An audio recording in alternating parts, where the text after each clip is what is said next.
Glória a Deus. A paz seja convosco. Amém. Mais um dia de estar na presença do Senhor, um dia que o Senhor fez, primeiro domingo do mês de outubro. Um mês passou que o Senhor nos proveu, nos protegeu, nos guardou. Nós estamos alegres porque o Senhor, Ele é conosco. Iniciamos na semana passada a introdução do tema Mandatos da Criação. Nós vamos fazer um breve resumo do que foi falado na semana passada, para então a gente dar andamento no trabalho que a gente estava estudando. Começamos falando que tudo tem a ver com a criação, tudo tem a ver com a criatura e o Criador. Todos nós somos interligados e isso também tem tudo a ver conosco cristãos desde a criação. Nós, como cristãos, não somos cristãos apenas como pessoas, mas nós temos uma interatividade toda com a criação, com tudo que foi criado. Nós falamos também que no breve catecismo do Westminster, nós temos como fim principal do ser humano adorar a Deus, glorificá-lo e a encontrar prazer nele para sempre. E nós começamos conversando sobre como é encontrar prazer em Deus. No que nós encontramos prazer em Deus? Lemos 1 Coríntios 10, 31, em que falamos sobre: portanto, quer comais, quer bebais, ou façais qualquer outra coisa, fazei tudo para a glória de Deus. Nós começamos falando que nós temos que glorificar o Senhor em todas as coisas. As crianças, para o Senhor, para dizer, tá? Pode? Cadê a B? Beatriz Armandirosa. E o Arthurzinho? Você preparou algo? Parou. Tudo que nós temos que fazer para a glória do Senhor. Nosso trabalho, nossos labores diários, nossa escola, nosso contato com outras pessoas, nós temos tudo isso, nós temos que fazer para a glória de Deus. Entendendo que nós, como frutos da criação, nós temos uma série de responsabilidades sobre essa criação. Não apenas no sentido humano, mas também no sentido de natureza. Nós temos que cuidar dos animaizinhos, nós temos que cuidar da natureza. E nós começamos a falar então sobre a vida em sociedade. Uma vida em sociedade que tem esquecido o valor do amor ao próximo. Temos vivido uma sociedade totalmente comprometida com princípios humanos e egoístas. E falamos também que nós temos uma sociedade onde parece que tudo que existe é simplesmente para satisfazer os intuitos e os desejos do nosso coração. Fazemos uma série de perguntas.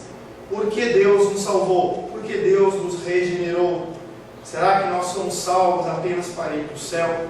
Qual é a nossa função ainda nos dias de hoje? Finalizamos a aula da semana passada falando que uma das razões ao qual Deus entregou a Adão a criação é para que ele pudesse cuidar dela. E o mandato da criação tem tudo a ver a respeito disso. Nós iniciamos hoje falando sobre o tema dentro de mandatos da criação, sobre regeneração. O que você pensa de regeneração? Pergunta. O que é regeneração?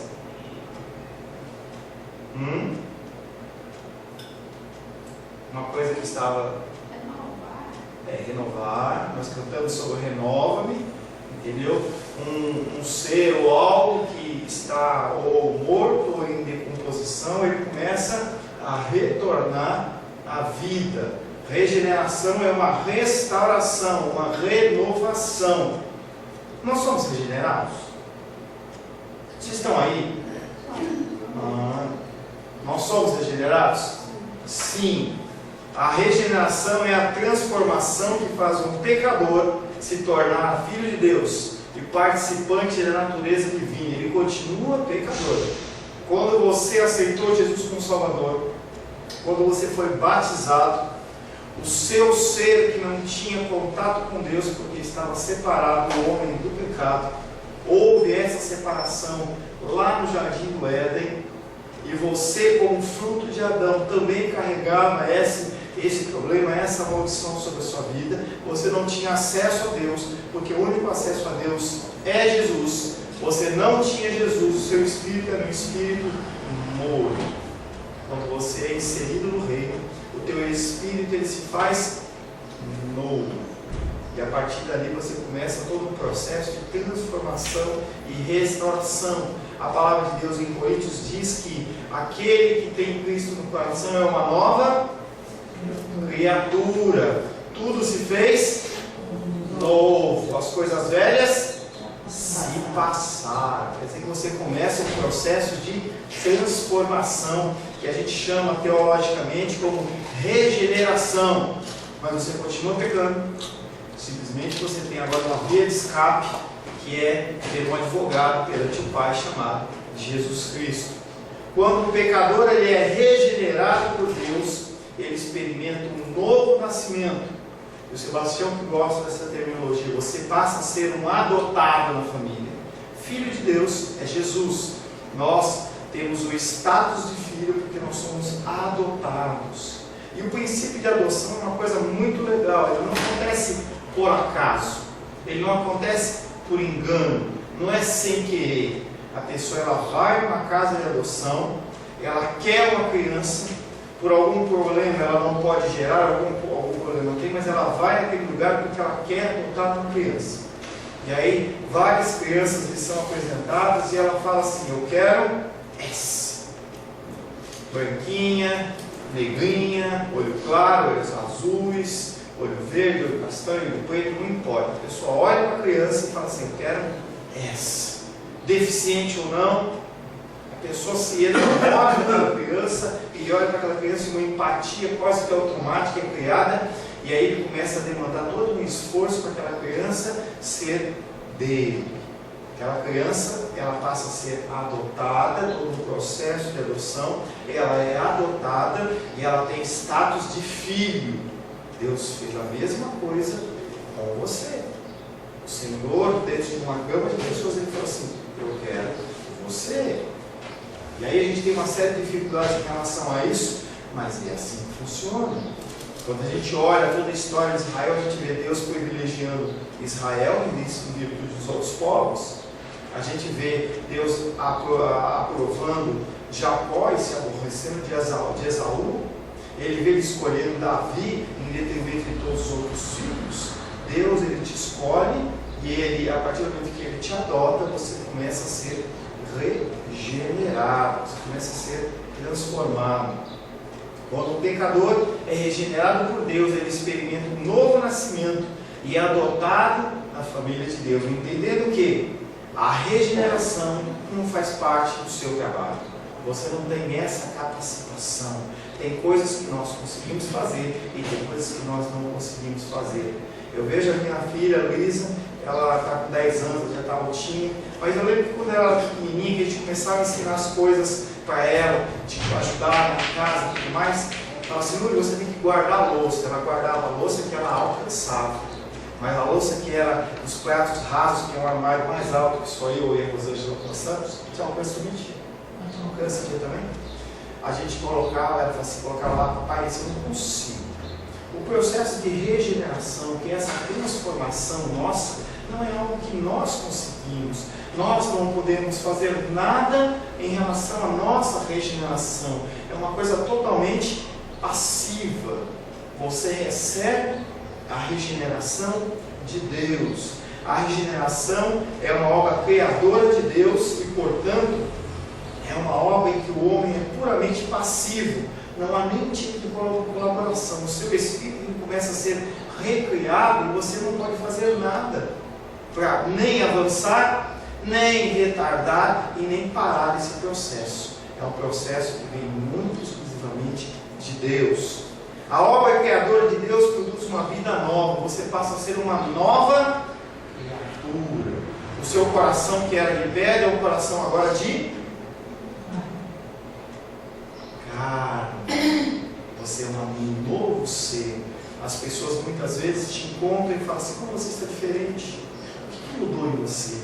O que aconteceu na sua vida que você está diferente. A obra criadora de Deus produz uma vida nova, em virtude do qual o homem, vivificado por Cristo, começa a participar da vida ressurreta de Cristo. É uma coisa?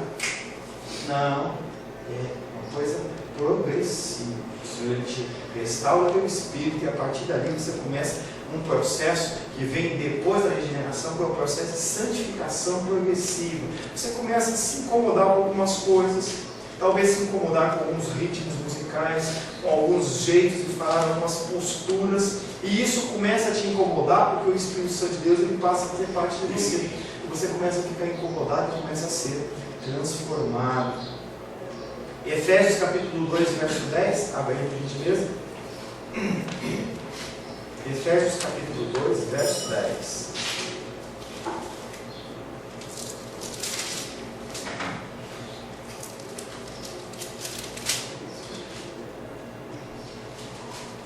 Quem achou, lê, por gentileza? Pois somos feitura dele, criado em Cristo Jesus para boas obras, as quais Deus de antemão preparou para que andássemos nelas. Pois somos feitura dele, o Senhor ele nos escolheu.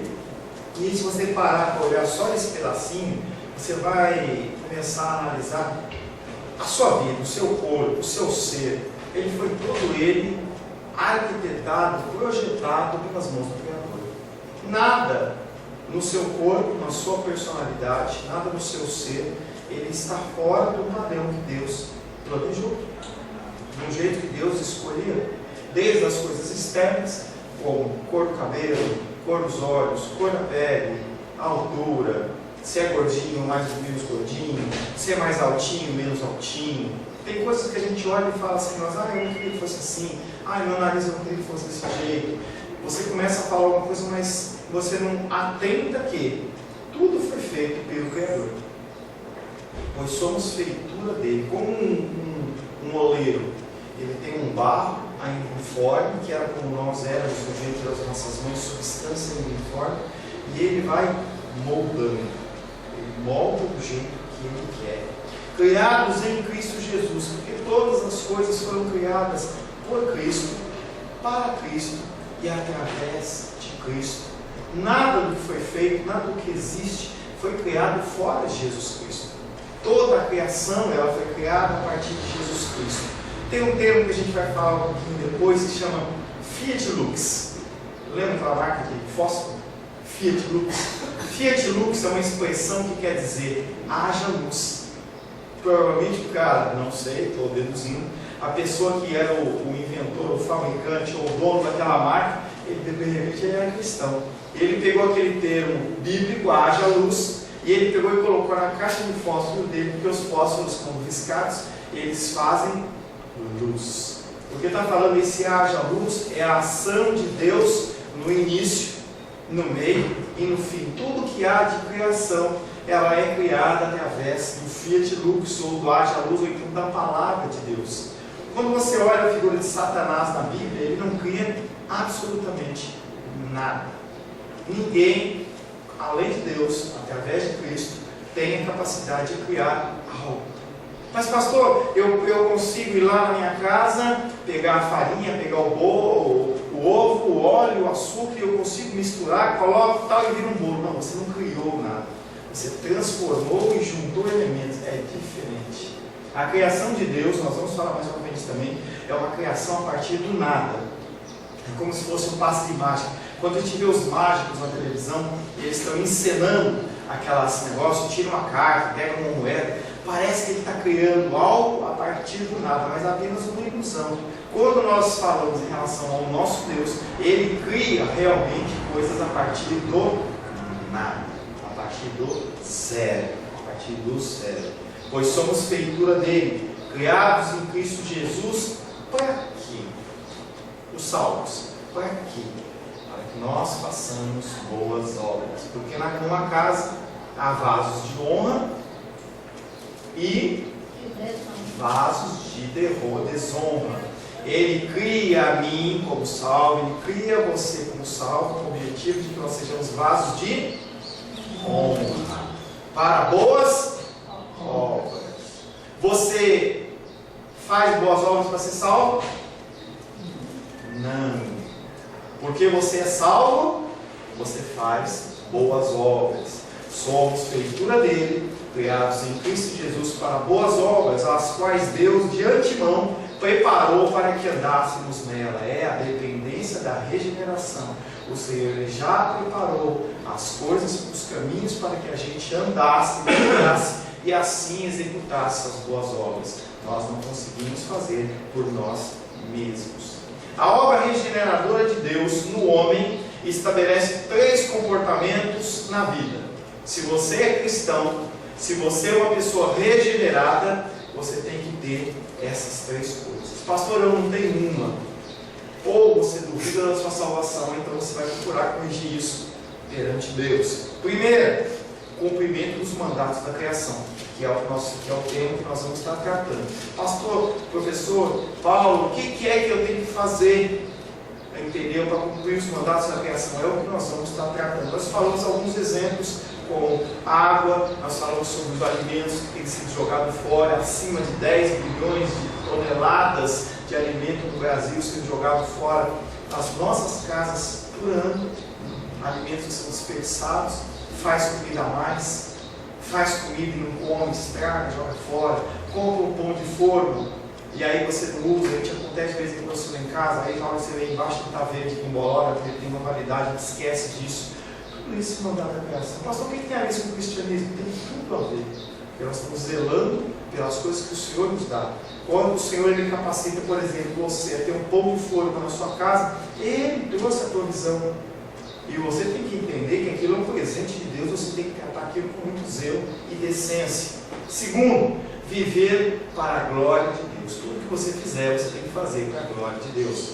A sua conversa, o seu falar, o seu agir, o seu proceder, as suas ações, suas omissões, como criar um filho, como educar, como tudo tem que ser para a glória de Deus.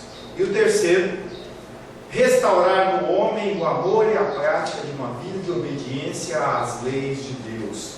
Tem que haver a restauração em você do amor. Nós temos vivido tempos de apostasia, as pessoas não se amam mais, as pessoas não se preocupam mais uma com as outras. Eu estou preocupado comigo. A gente não assiste novela em casa, mas a gente estava vendo uma passagem lá na Globo, que tinha uma personagem, eu creio que seja de uma novela, em que ela olhava e falava assim: entenda que eu não quero o seu mal, eu só quero o meu bem. A personagem falava isso: eu não quero o seu mal, mas eu quero o meu bem. Esse tem sido o raciocínio do ser humano. Então ele olha para situações quaisquer em que ele quer levar vantagem, que ele quer se dar bem. Se ele pode ser privilegiado de alguma forma, ele assim faz. Quando você faz isso, você vai declarando a Deus, e através das suas ações, que você não ama o seu próximo. Porque se você é uma pessoa que se privilegia todas as situações em relação a você, para que você tenha privilégio em todas as coisas, alguém sai perdendo. Alguém sai perdendo. Se você está andando na rua e encontra um maço de dinheiro, essa é uma situação bem polêmica, você encontra um maço de dinheiro na rua, e você pega aquele dinheiro e coloca no seu bolso, não sendo um dinheiro que é seu, você pode ter certeza que alguém perdeu aquele dinheiro. Pode ser um salário, pode ser um dinheiro de um gás, pode ser um dinheiro de um medicamento de uso contínuo que a pessoa precisa tomar aquele remédio, e você simplesmente pega aquilo e coloca no bolso porque você está querendo se beneficiar. Você não está pensando de maneira nenhuma no que o outro perdeu. Achado não é roubado. Isso é uma palavra que vem de uma pessoa que não sabe observar as necessidades do próximo. Ou a pessoa olha para aquilo e fala assim: bom, se eu não pegar, alguém pega, então é melhor que seja eu. Olha aí, você está olhando simplesmente para você. A gente vê em desenhos, por exemplo, da Bela Adormecida, em que a rainha má lá, e ela olha no espelho, ela está preocupada com a sua beleza. Espelho, espelho meu, alguém mais bela do que eu. Ela não está preocupada com as outras coisas. E aí, quando é identificado, por exemplo, Bela Adormecida, não, Branca de Neve, quando identificaram que a Branca de Neve é mais bonita que ela quer de alguma maneira destruir a Branca de Neve, porque nada pode ofuscar a sua beleza, nada pode ofuscar o teu desejo e a tua vontade. A gente vê orações de pessoas pseudo-cristãs que oram, por exemplo, Deus, me dá o marido daquela mulher, me dá a esposa daquele homem, me dá o emprego daquela pessoa, eu quero ser gerente, eu quero prosperar. E aí você começa a fazer uma oração que parece uma oração, uma reza de feitiçaria, porque você está querendo que a pessoa seja prejudicada para que você seja abençoado. E você ainda olha, busca palavras cristãs para dizer, Deus tirou do ímpio para dar para mim. Você está olhando apenas para você. Restaurar o homem o amor e a prática de uma vida de obediência. A partir do momento que você foi adotado, você deve ter passado por uma prática que é aceitar Jesus perante a igreja e você ter a manifestação exterior do batismo, que nada mais é uma expressão do teu interior para o exterior. E aí você fala que Jesus Cristo, você aceita Jesus Cristo como seu Salvador e o seu Senhor.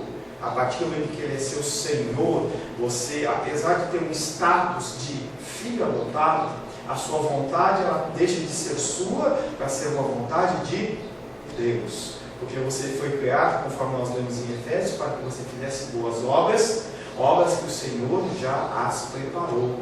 Você não tem mais vontade.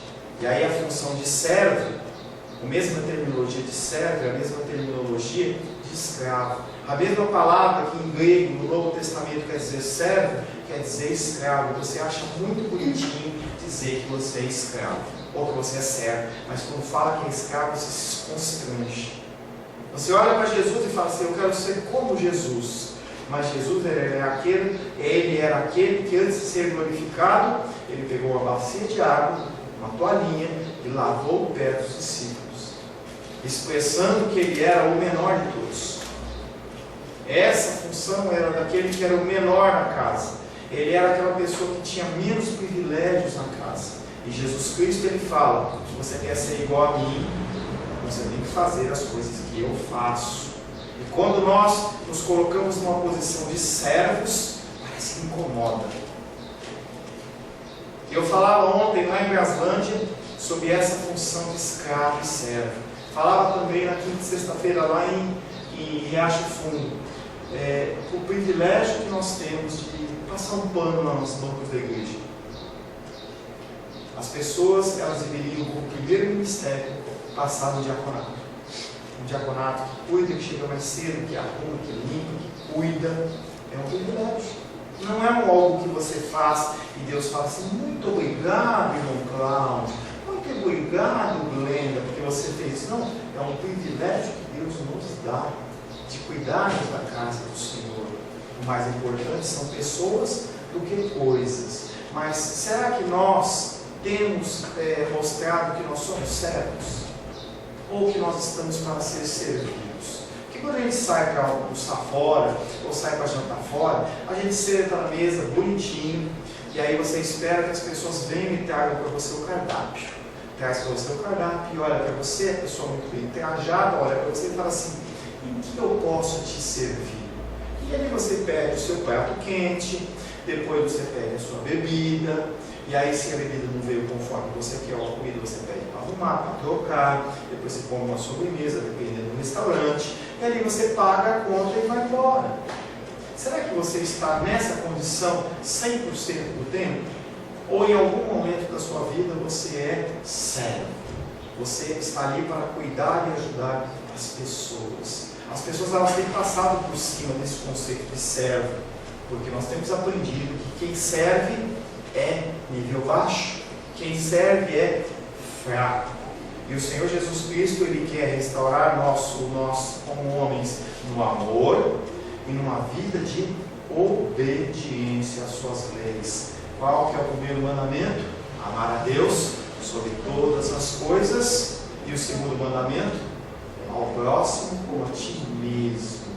O que você pode dizer que ama a Deus sobre todas as coisas que você não vê, se você não executa, você não demonstra ao próximo que você o ama. Jesus Cristo olha para você e fala assim: se você assim procede, você é mentiroso. Se eu não procedo assim, eu sou mentiroso. Nós temos que começar a olhar num raio de ação um pouco maior do que o nosso umbigo. O nosso umbigo ele tem um raio de ação de no máximo 1 metro. Você olha do teu lado o seu pai, a sua mãe, o seu marido, a sua esposa, o seu filho, a sua filha, e acabou. O resto é o resto. O cristão não pode ser assim. Eu às vezes me pego nesse tipo de comportamento. Você deve também se enquadrar claramente nesse tipo de comportamento, mas aqueles que são verdadeiramente filhos de Deus, eles têm que ser obedientes às leis do Senhor e têm que começar a mudar e começar a transformar. Em tempos onde amar a Deus se resume a chorar para comover a Deus, as pessoas elas acham que amar a Deus é você começar a chorar num culto de oração, num culto público ou no celular, e você começa a chorar porque você está passando por uma outra dificuldade, você tenta de alguma maneira comover a Deus. Sinto lhe dizer que o Deus não se comove pelas suas orações. Você pode chorar, que a única coisa pela qual Deus se move é a sua palavra. Se Ele disse, está na palavra, vai se cumprir, porque a palavra dele não volta atrás. Agora, você chorar, você subir no monte a buscar poder, não vai mudar nada, Deus. Ele vai continuar sendo Deus. É gostoso você subir no monte. Você parece que você está num ambiente mais espiritual, você está mais perto de Deus, mas não muda nada. Para Deus, você está no monte, você está num lugar, na tua casa, no banheiro, não muda nada. Houve um tempo em que você, para encontrar Deus, você tinha que ir em lugares específicos, como Jerusalém. Hoje não mais. Graças a Deus. Graças a Deus. Que o Senhor rasgou o véu. Então os verdadeiros adoradores, eles adoram o Senhor em espírito e em verdade em todos os lugares. E as pessoas, elas continuam tendo fazer de lugares santos, lugares abençoados, lugares onde você tem mais contato com Deus. Eu sinto lhe dizer que não existe isso. Imagina você tendo que ter o compromisso de uma vez por ano ir lá em Jerusalém para fazer as suas orações. Os judeus são assim, uma vez por ano, ou pelo menos uma vez na vida. Os muçulmanos, eles vão lá na região deles lá, eles têm que ir na região que é um lugar sagrado. Se você não for, já era. Na época do Antigo Testamento, as pessoas elas tinham que se deslocar das suas tribos, das suas regiões, dos seus locais de moradia, para o templo para adorar. O contexto que nós estamos ministrando de João à noite é exatamente esse o contexto. Jesus Cristo ele vai para a Páscoa, que era uma data comemorativa, em que nos evangelhos ele fala de 3 Páscoas que Jesus passa, que começa com 30 anos e até os 33 anos, com 3 Páscoas que ele passa. E a primeira Páscoa que ele vai fazer parte ali, naquele momento, com idade superior a 20 anos, que é a data que ele tem, que é Jerusalém. Ele encontra todo aquele comércio em que as pessoas elas não estavam adorando a Deus, elas estavam praticando atos de religiosidade.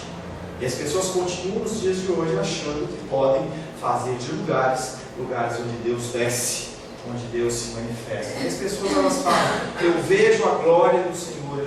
Quando você ver a glória do Senhor em algum lugar, você pode saber que você vai deixar de existir.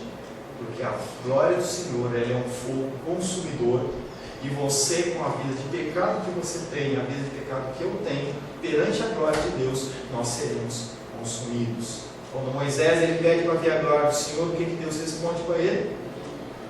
Moisés, vou mostrar para você toda a minha bondade, te esconderei na fenda da rocha, e cobrirei com uma mão, e quando eu tiver passado, você vai ver a minha bondade pelas costas, porque você não suporta.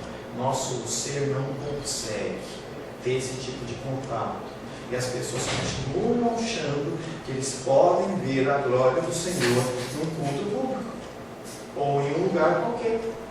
Derrama sua Shekinah. Shekinah, além de ser glória do Senhor, uma glória que a gente vê na natureza, na sua vida, glória do Senhor em todas as coisas, uma glória do Senhor manifesta. A glória do Senhor manifesta, ela não é cabível dentro do nosso conceito humano. Ela nos consumiria e nos destruiria. E as pessoas, elas continuam a achar que podem chorar para comover a Deus, a achar que podem subir a monte para buscar poder, podem barganhar com Deus. Deus, eu dou o meu dízimo a você, eu dou a minha frequência ao Senhor, eu sou uma pessoa que eu sou presente na casa de Deus, e você é obrigado a me dar A, B, C, D e outras coisas. As igrejas, elas são repletas disso. E nós, como seres humanos, quando nos deparamos com esse tipo de situação, o nosso coração se alegra. Quer dizer que eu posso olhar para esse Deus poderoso e falar assim que eu quero isso? Eu posso determinar para Deus. Ontem eu estava lá em Braslândia e eu parei na frente de uma igreja, não importa o nome, e o pastor estava lá. Eu determino que você seja feliz. Eu determino que você seja curado. Eu determino que você consiga isso ou isso. Quem somos nós para determinarmos alguma coisa?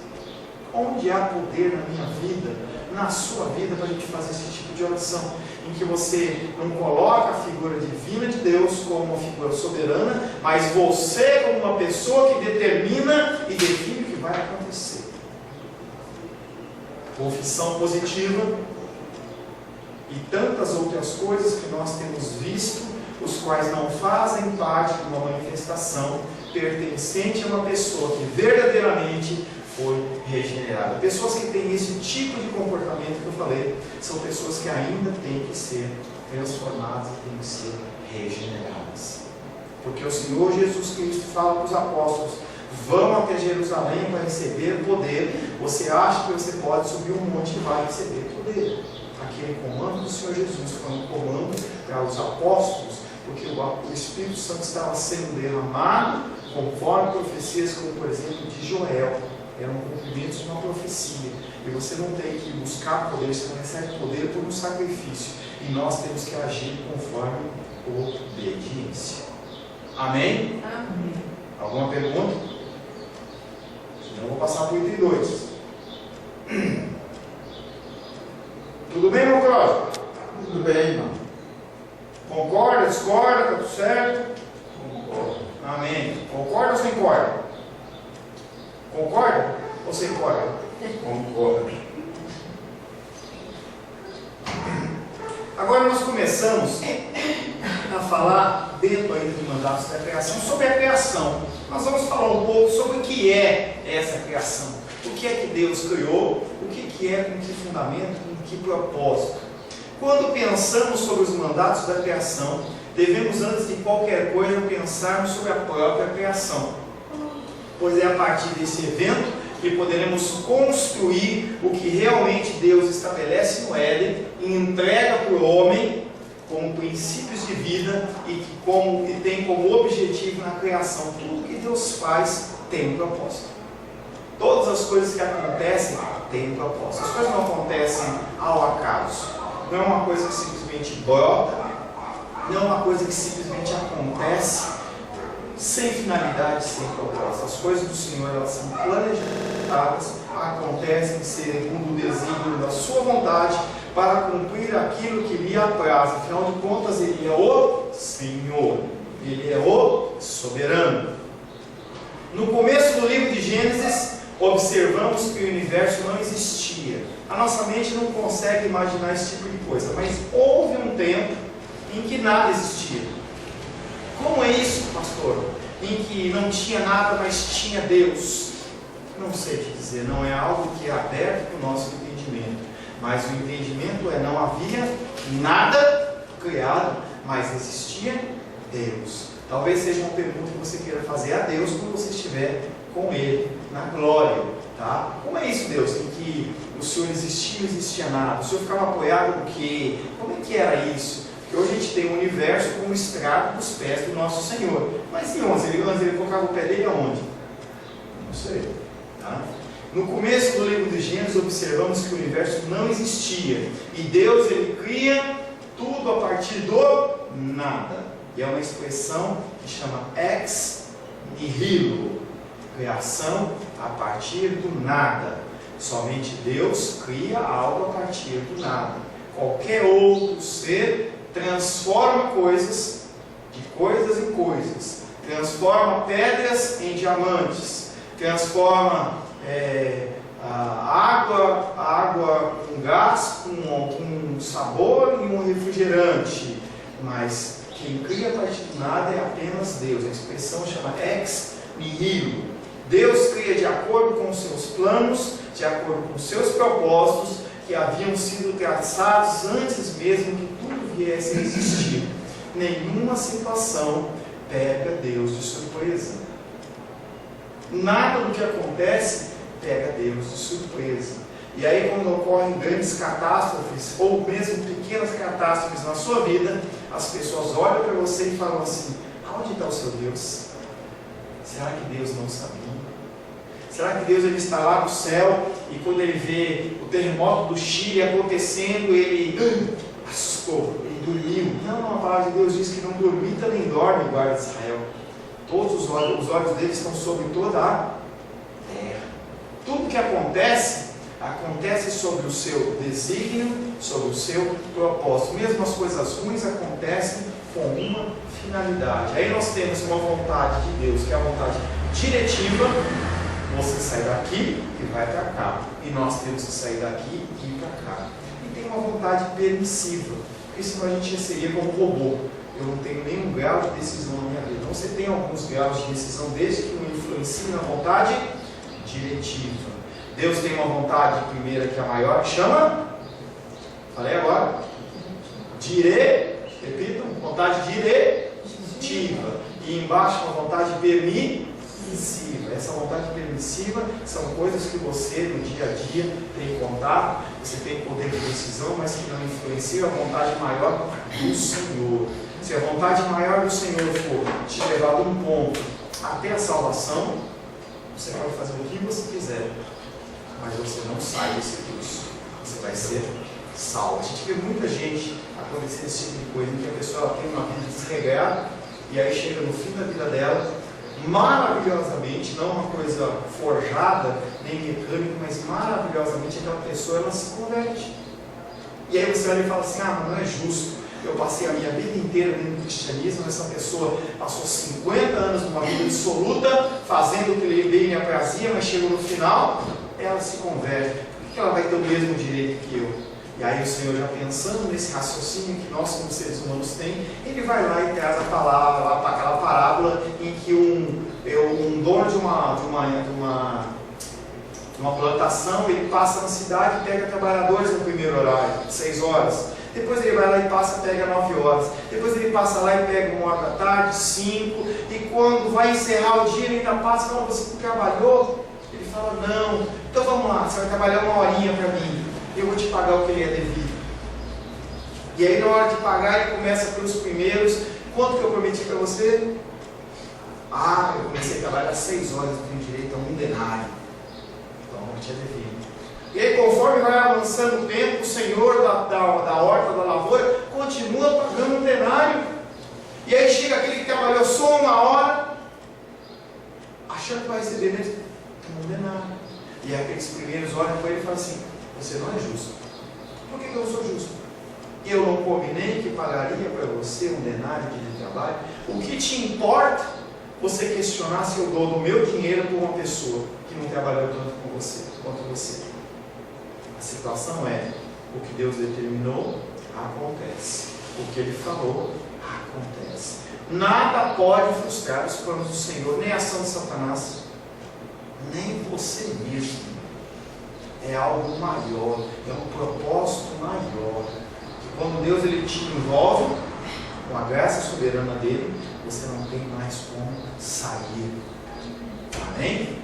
Deus cria de acordo com os seus planos, de acordo com os seus propósitos, que já haviam sido traçados antes mesmo que tudo viesse a existir. Importante notar que antes de colocar o homem no jardim, Deus quer tudo o que Ele achou que fosse necessário. Tudo que era necessário. Ele não criou o homem num lugar que não tinha oxigênio. Ele não criou o homem num lugar que não havia água.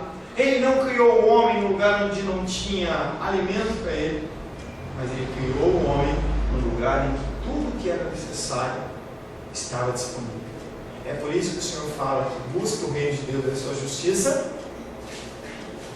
e as demais coisas, não são todas. Não está falando do seu carro zero, seu carro importado, sua casa, não é isso que ele está falando. As demais coisas que são necessárias para você viver, eu acrescento, o Senhor diz. Busque primeiro o reino de Deus e a sua justiça, e as demais coisas serão acrescentadas. Ele sabe que você precisa de algumas coisas para viver. Por que você acha que Ele não vai te conceder? Por que Ele acha que vai faltar? Porque a gente não confia que Ele é poderoso. A gente não confia que Ele é soberano. Deus cria tudo de acordo com o que julga necessário para que este homem pudesse ter o que é essencial para ele, não permitindo que nada viesse a lhe faltar. Nesse entendimento, observamos o cuidado de Deus, que também revela a sua perfeição, pois Ele pensou em todos os detalhes de uma grande obra e executou tal como havia planejado. Se você fizer uma reforma na tua casa, está fazendo lá, né? Essa reforminha, com certeza você vai encontrar erros e falhas. A pessoa, você manda ele fazer de um jeito, ele vai e faz de outro. Você manda colocar um rejunte cinza, e ele coloca um rejunte branco. Você manda ele colocar o azulejo na forma em losango, e ele coloca do jeito dela, porque ele acha que decide. Toda reforma humana é uma reforma com erros e falhas, só que a reforma de Deus, ela é perfeita. Tudo conforme Ele planejou. Tanto que na criação, a gente vai ver um pouquinho mais para frente, tudo que Ele cria, Ele diz que Ele é bom. É bom. Em escatologia nós falamos, quando houver a restauração, na segunda vinda de Cristo, a restauração de todas as coisas, Ele vai restaurar aquilo que era bom, ao padrão que Ele tinha definido. Ele não vai destruir tudo para criar algo novo. Ele vai restaurar aquilo que Ele tinha criado dentro do padrão do que é bom. Gênesis capítulo 1, verso 1 e 2. Pastor, o que é que o senhor acha sobre essa ida do homem amar? O homem, ele tem a ciência aos seus pés. É uma coisa que é designada por Deus. Se você pensar no sentido estritamente bíblico, totalmente sem sentido. Eu e a Rosângela, nós vimos um filme na sexta-feira, de um homem Marte, que foi para Marte, ele foi esquecido lá. É um filme que lançou agora. E aí aquele homem teve um acidente lá e acabou ficando, e simplesmente a nave foi embora. E é um lugar totalmente inabitável, e ele criou algumas situações lá humanas que acabou conseguindo criar vida. Algo entendeu que é até, eu não sei te dizer se botanicamente, fisicamente, quimicamente é possível. Mas todo o cenário do filme é o cara vivendo num ambiente totalmente inóspito, ou seja, não foi criado por Deus. Se você entende que a Bíblia é tua regra de fé e prática, necessariamente você não precisa buscar outros lugares para viver. O conceito humano é, eu preciso sim continuar avançando as minhas fronteiras, porque a gente precisa, se alguma coisa acontecer de errado aqui, a gente tem um outro país, um outro planeta para a gente morar. A gente pensa em muitos filmes. A ideia do homem é, pode ser que os ETs venham e conquistem a Terra. Existe ET? A palavra de Deus não fala. Então eu entendo que a Bíblia, ela é a minha palavra de regra, fé e prática. Então, segundo a palavra de Deus, não existe vida em outros planetas. E aí a pergunta que se faz é, quer dizer que Deus criou esse universo com galáxias, com bilhões e bilhões de planetas que são não conhecidos, para a gente colocar somente o planeta Terra como um planeta com vida? É meio estranho. A Luísa, nossa Luísa, não a minha Luísa, a Luísa do Louvor, ela foi questionada exatamente em relação a isso. E a resposta dela foi, Deus criou o universo para ser onde Ele apoia os pés dele. É o propósito dele. É algo que é acima e superior à nossa mente? Com certeza. Porque a gente não consegue quantificar o tamanho do que é esse universo, mas também a gente não consegue quantificar o tamanho do nosso Deus. Por isso que Ele falou que eu não tenho imagem, não tenho forma, com quando Davi tenta criar um lugar para ele morar, ele fala assim: eu não habito em templos construídos por mãos humanas. Mas o ser humano, ele acha que do jeito que ele pode colocar uma imagenzinha de um santo num lugar, ele pode colocar a figura de Deus num lugar. Você acha que essa casa que ela contempla consegue conter a presença de Deus? Não. Então, qual o propósito do ser humano em todos os planetas? Não sei. Achar a tua vida, desmentir que Deus existe. É pecado? Não. Talvez um gasto de energia que você possa estar fazendo. Como você, por exemplo, um dia, uma época de falta d'água dessa, você pegar um quintal seu lá de cimento e você ficar aguando cimento. Vai nascer planta naquele cimento? Não. Mas você pode aguar? Pode. O cara pode viajar para outros planetas? Pode. O que ele vai encontrar? Nada. Nada. Porque a palavra de Deus não nos é. E se encontrar? Propósito de Deus, que não nos foi revelado na palavra de Deus. O que eu duvido. Tudo tem um propósito. Então, se ele criar um planeta em outro lugar em que tenha criação, essa criação vai ser resgatada. Vai ter um outro Jesus lá. Se tiver uma outra civilização lá, a civilização dos marcianos, dos venusianos, sei lá, seres pensantes, vai ter que ter um Jesus lá, vai ter que ter uma cruz lá. Cristo, ele vai ser crucificado novamente lá. Para mim é sem cabimento. Então, para mim, totalmente sem sentido. Totalmente sem sentido. Amém? Amém. Gênesis capítulo 1, verso 1 e 2. Lê para mim em inglês, por favor. No princípio criou Deus os céus e a terra. A terra, porém, estava sem forma e vazia. Havia trevas sobre a face do abismo e o Espírito de Deus pairava sobre as águas. Observe que no princípio nada de desejável havia para ver. No princípio criou Deus céus e terra. E quando fala céus, ele não está falando o nosso céu, que a gente olha azul, ou o céu, então os planetas que é escuro, mas ele está falando sobre o cosmos. Ele criou o universo. Quando você lê a palavra céu no plural, na Bíblia, está falando sobre cosmos, universo, galáxias, planetas, todo. No princípio, criou os céus e a terra. A terra, porém, estava sem forma e vazia. Podia habitar o homem? Ainda não. Havia trevas sobre a face do abismo, e o Espírito de Deus pairava por sobre as águas. Parece a figura da pombinha lá no Noé, quando ele jogava, soltava a pombinha lá, Noé ele soltava a pombinha para ver se achava alguma terra seca e não achava. Ele ficava pairando sobre as águas. Não encontrava em quem pousar, ele volta. Em quem que ele encontrou onde pousar? Jesus. João capítulo 1, quando o Espírito Santo vem, o batismo de Jesus Cristo, e pousa sobre a figura de Jesus, e ali permanece.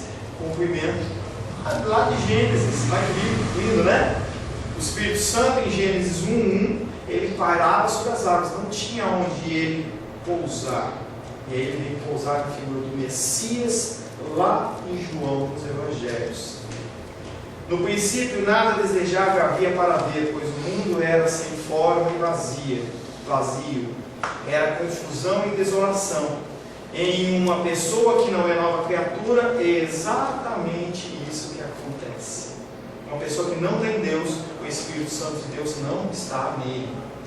E ele é sem forma e vazio. Vazio de quem? De Deus. A pessoa busca satisfazer esse vazio em drogas, em pornografia, em bebida, em trabalho, em uma série de coisas, porque ele é sem forma e vazio. Em uma pessoa que não é nova criatura, desordem, confusão, e ao invés de ser boas obras, más obras, porque o coração do homem é mau, o coração do homem é pecaminoso. Quem sonda o coração do homem? Apenas Deus. A nossa pessoa sem Deus está vazia de todo bem, porque está sem Deus. Este é o nosso estado por natureza, até que a graça do Todo-Poderoso efetue em nós a mudança da regeneração. Você nasceu sem forma e vazio. Você nasceu mal. Acho que eu falei com a Luz essa semana. Como é que chama aquela roupinha? Só não para você que você ouviu, né? Como é que chama aquela roupinha que coloca no bebezinho, que parece um macacãozinho? Pagãozinho. A gente ainda coloca pagãozinho como um nome bonitinho. Já está chamando ele de pecadorzinho. É exatamente o que ele é. A gente olha para a criança e fala assim, como ela é linda, como ela é pura. Não, ela não é linda. Ela pode ser linda depois que nasceu, depois que passam os dias, mas ela é pecadora. Ela é uma pagãozinha. Ela precisa da presença de Deus. A criação retrata o mundo sem forma e vazio, e o homem sem Deus é sem forma e vazio. O que Deus faz a cada dia, regenerando vidas, é começar uma obra de criação que se aperfeiçoa a cada dia, a santificação progressiva. E esse aperfeiçoamento só é possível porque Ele, o Criador, é quem opera toda a mudança. Você está sentadinho, você ouve a ministração da Palavra de Deus, que é o único meio de você mudar e transformar. Você recebe a palavra de Deus, aí o Espírito Santo vem e te convence do pecado, da justiça e do juízo. E aí começa um processo de regeneração e transformação. Se o Espírito Santo de Deus não tocar em você, a palavra entra por um ouvido e sai pelo outro. Você fala, não é para mim. Essa palavra era toda para fulano. Por que ele não veio? Não é isso que fala? Entendeu? Se o Espírito Santo não nos convencer, nós não temos transformação. Então a sua função é apenas ouvir a palavra de Deus de uma forma passiva. A partir do momento que o Espírito Santo te convence do pecado, você começa a ser gerado no seu coração uma transformação. Para finalizar, o que Deus faz a cada dia regenerando vidas é começar uma obra de criação que se aperfeiçoa a cada dia. E esse aperfeiçoamento só é possível porque Ele, o Criador, é que opera toda mudança. Mesmo diante do que não tem beleza e formosura, que está nas trevas, perdido no tempo e no espaço, se sentindo diante da vida, nós somos transformados à imagem e semelhança dele. Quando você não tinha Cristo, você era sem forma e vazio. A partir de Cristo, você começa a ser uma nova criatura transformada por Deus. Amém? Amém. Alguma pergunta? A paz seja convosco. Meu nome é Paulo César. Eu sou pastor da Igreja Cristã Semente de Vida, aqui em Brasília, Distrito Federal. Me alegro que a palavra tenha te alcançado. A palavra faz isso. Ela alcança as pessoas aonde quer que elas estejam. E você foi agraciado com esta palavra. Não que eu tenha nada especial a te dizer. A palavra ela é suficiente e ela usa quem ela quer. E eu me alegro por ter sido um canal para poder te abençoar. Mas eu quero te dizer que não basta você ser um ouvinte.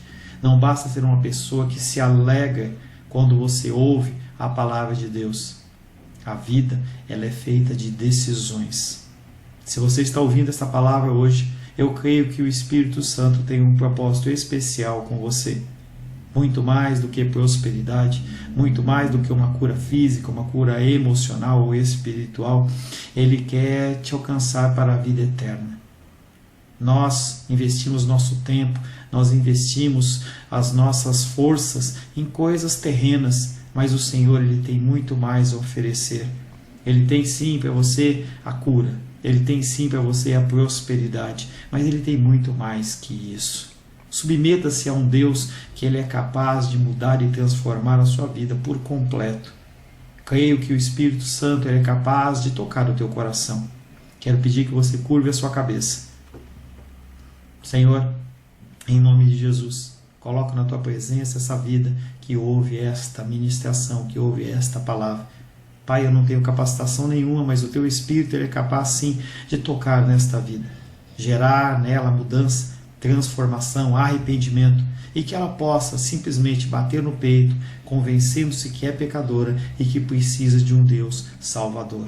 Não há um caminho a ti, meu Deus, que não seja através de Cristo. E eu lhe peço, Pai querido, que você alcance essa vida e Ele possa sim tomar uma decisão pessoal pelo Senhor, em nome de Jesus. Amém. Amém, meu querido. Amém, minha querida. Fico contente que você esteja ouvindo essa ministração até o fim e peço que você não se limite a ouvir os cultos pela internet. Você procure perto da sua casa uma igreja, um lugar que proclame a palavra do Senhor. Eu oro para que o Espírito Santo te direcione nessa busca, porque muita coisa tem sido oferecida que não é o Evangelho. Eu abençoo a sua vida em nome de Jesus. Amém.